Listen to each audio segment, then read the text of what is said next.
สบายดีวันนี้พวกเราจะมารายงานวิชาจิตวิทยาครอบครัวและพวกเราเองนะคะพิซซอบอยู่ข้อบทที่1เนาะเสริมข้อที่1ข้อ2ข้อ3จะเป็นเข้าจงรายงานต่อเนาะบทที่1เนาะครอบครัวและลักษณะของครอบครัวก่อนอื่นมดทำมารู้จักความหมายของคำว่าครอบครัวก่อนเนาะครอบครัวแมนหัวด้วยพื้นฐานของสังคมก็นี่หมายความว่าก่อนที่จะมีประเทศศาสตร์มีซุ่มซ่นแล้วก็มีสังคมต้องมีครอบครัวเป็นหัวด้วยพื้นฐานก่อนเนาะที่2คือครอบครัวเนี่ยมีการดำรงชีวิตร่วมกันว่าจะเป็นทางสายเลือดก็คือมีความเกี่ยวข้องกันจะพ่อแม่เนาะที่พ่อแม่มีลูกมีหลานบ่มีหยังแล้วก็ครอบครัวมีความผูกพันกันทางด้านอารมณ์และจิตใจเนาะหมายความว่ามีความเกี่ยวข้องมีความมีหยังกับสมาธิปรึกษาหารือนำกันได้สมาธิเว้าสมาธิอบรมนำกันได้มีความผูกพันทางด้านอารมณ์และจิตใจเนาะจะบอกสั้นๆเกี่ยวกับความหมายของคำว่าครอบครัวเนาะแล้วก็ต่อไปคือข้อที่2จะบอกเกี่ยวกับภารกิจของครอบครัวภารกิจของครอบครัวที่1คือเพื่อการดำรงชีวิตอยู่ของเผ่ามนุษย์การแต่งงานของหญิงและชายอันที่ลักอันที่1ก็คือเพื่อสืบเสื้อตระกูลหรือว่าในเมื่อแต่งงานเราจะมีลูกมีหลานเป็นผู้สืบเสื้อต่อไปอันที่2ก็คือเพื่อความสมดุลทางเพศเนาะมนุษย์ทุกคนมีความต้องการทางเพศเพื่อความสมดุลทางเพศแล้วก็อันที่ต่อไปอันที่2คือเพื่อความอยู่รอดของทุกคนเนาะทุกคนอยู่ในโลกนี้ก็ล้วนแต่มีความอยากจะมีมู่มีครูเนาะมีหลายๆคนอยู่นำกันเพื่อความอยู่รอดก็คือในเวลาที่เขาจำเป็นเขาจะเป็นบ่นะก็ตัวอย่างพ่อแม่จะเป็นลูกหลานทางกับเบิ้งหรือว่าลูกหลานจะเป็นพ่อแม่ก็เป็นผู้เบิ้งเป็นผู้เบิ้งแย่งเฉยเหลือสอบหาปลาอาหารหรือยาต่างๆให้พวกเขาเนาะแล้วก็อันที่3คือเพื่อพัฒนาบุคคลในด้านต่างๆอันนี้ครอบครัวมีอิทธิพลหลายต่อการพัฒนาในด้านต่างๆของบุคคลโดยเฉพาะแมนผู้เป็นลูกเป็นหลานเนาะผู้เป็นลูกเป็นหลานเนี่ยจะได้รับการซึบเสื้อหรือว่านะครับการถ่ายทอดก็จะเป็นทางด้านวัฒนธรรมสังคมหรือว่าการศึกษาความรู้ความสามารถอื่นๆตัวอย่างว่าพ่อแม่เนี่ยตัวอย่างแม่เนี่ยพูดเกี่ยวกับการทักการเซลล์อย่างต่างๆก็สามารถถ่ายทอดเป็นลูกสาวหรือว่าร้านต่อไปหรือว่าพ่อเนี่ยสามารถจักษาเราอย่างต่างๆได้ลูกชายก็สามารถเรียนสามารถศึกษาได้นี่เป็นการพัฒนาในด้านต่างๆต่อไปข้อ4คือเพื่อจุดประสงค์ทางด้านเศรษฐกิจจุดประสงค์ทางด้านเศรษฐกิจเดี๋ยวนี้หมายความว่าในครอบครัวเนี่ยเป็นหัวหน่วยพื้นฐานในการผลิตแล้วก็แลกเปลี่ยนสินค้าเพราะว่าในเมื่อที่มีครอบครัวมีลูกมีหลานขึ้นมาแล้วเนาะจะมีการศึกษามีการหันเรียนเพราะฉะนั้นต้องมีการแลกเปลี่ยนด้วยจะเป็นตัวอย่างเขามีเงินเขาสามารถเอาไปซื้อข้าวกินหรือว่าเขามีข้าวกินเขาสามารถมาแลกเปลี่ยนเงินแบบอย่างต่างๆได้เป็นหัวหน่วยพื้นฐานในการแลกเปลี่ยนในการเฮ็ดเศรษฐกิจเนาะแล้วก็ต่อไปคือข้อ3คือรูปแบบของครอบครัวรูปแบบของครอบครัวนี่1คือครอบครัวเดียวนี่หมายความว่าครอบครัวนึงที่มีพ่อ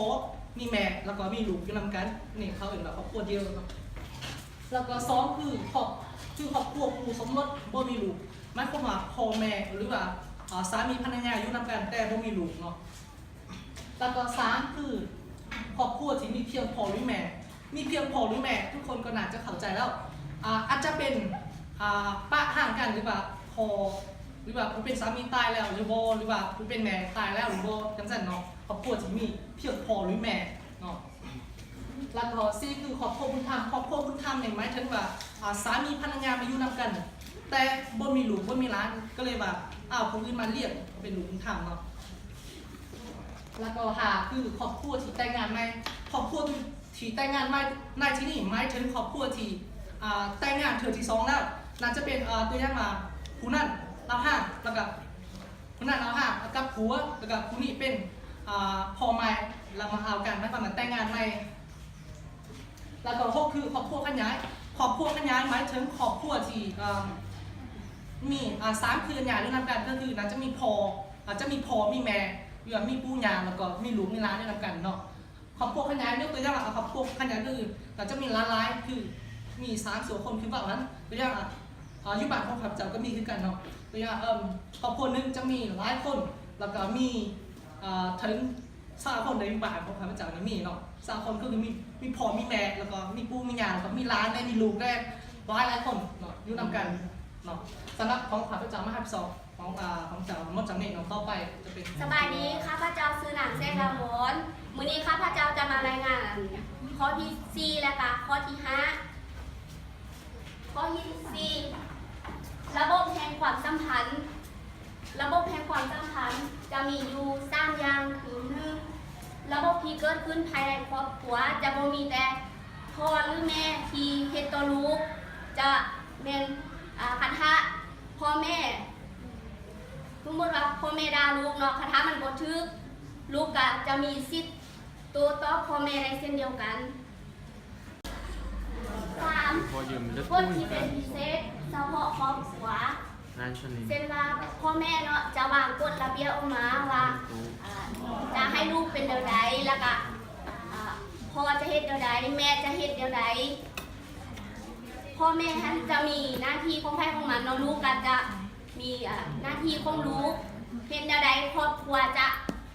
ประสบผลสำเร็จจะมีความสุขมันจะเป็นในทางคิดเดียวกันเลยข้อ5เอกลักษณ์ของครอบครัวเอกลักษณ์ของครอบครัวเปรียบเหมือนลักษณะของบุคคลที่บรรลุภาวะแล้ว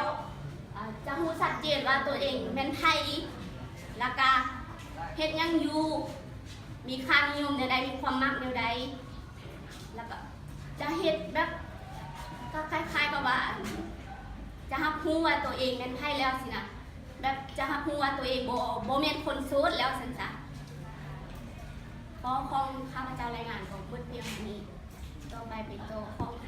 จันทิรา สวัสดีค่ะพระเจ้าชื่อนางแต่สุดาบุรพรจะมารายงานต่อข้อของท่าโจมกับนางแสงดามอนเนาะซึ่งจะแม่ข้อ6 7 8เนาะซึ่งว่าข้อที่6เลยทิศทางของครอบครัวทิศทางของครอบครัวก็คือเป้าหมายหรือแนวทางและพัฒนาไปในแนวทางเดียวกัน ตัวอย่างเนาะทิศทางของครอบครัวเขามีแผนหรือเป้าหมายที่จะวางตัวเองไว้แนวไหนจะมีแผนพัฒนาตัวเองแนวไหนนั่นก็คือเป็นทิศทางหรือเป้าหมายของครอบครัวนั้นซึ่งหลายครอบครัวก็จะมีทิศทางที่แตกต่างกัน มีเป้าหมายในการพัฒนาที่แตกต่างกัน บางครอบครัวก็จะมีทิศทางในการอบรมเลี้ยงดูเอาลูกเป็นใจกลางบางครอบครัวก็จะถือพ่อแม่เป็นใจกลางก็แล้วแต่ครอบครัวไผ่ล้าวข้อชี้เจนเนาะเสริมครอบครัวกับการพัฒนาบุคลิกภาพเสริมครอบครัวเป็นบันไดขั้นบันอินในการพัฒนาบุคคลก็คือว่าในเมื่อที่ครอบครัวใดครอบครัวหนึ่งเนาะเลี้ยงดูลูกเขาเป็นแบบใดเขาก็จะเป็นแบบสั้นบุคลิกภาพของเขาก็จะออกมาตามที่พ่อแม่เลี้ยงดูหรือสภาพเป็นรอบที่เขาอยู่แล้วการสร้างสังคมให้อยู่เย็นเป็นสุขมุ่งระดมในการแก้ไขปัญหาในสังคมก็เช่นเดียวกันเนาะหากว่าเขาเองเป็นคนที่สงบสุขแล้วบ่ได้ก่ออาละวาดอีหยังกับไผสังคมเขาก็จะมีความสุขและสุดท้ายเราเป็นปฏิบัติหน้าที่ได้อย่างเหมาะสมกับตนเองบุคลิกภาพตนเองและบุคลิกภาพครอบครัวที่เพิ่นได้สร้างขึ้นมาให้เขาแล้วมาเข้าข้อต่อไปเราเป็นข้อที่8วิวัฒนาการของครอบครัวซึ่งวิวัฒนาการของครอบครัวนี่เป็นมีการเปลี่ยนแปลงตลอดไม่ว่าจะเป็นการเกิดการตายก็จะมีมาใหม่เรื่อยๆและเจริญเติบโตและใหญ่พัฒนาไปข้างหน้ามียามวิกฤตมียามทุกข์ยามสุขยามสงบก็คือว่าเนาะในครอบครัวหนึ่งบ่แม่นว่าเขาจะอยู่ดีมีแฮงตลอดเขาจะต้องมียามที่เขาทุกข์แน่ยามที่เขาสุขแน่ปรากฏกันไปเอิ้นว่าวงจรแห่งชีวิตนั่นแหละเนาะแล้วต่อมาก็คือถึงแม้ครอบครัวจะมีหลายอย่างหลายสิ่งที่คล้ายคลึงกันก็ตามแต่ทุกครอบครัวก็มีป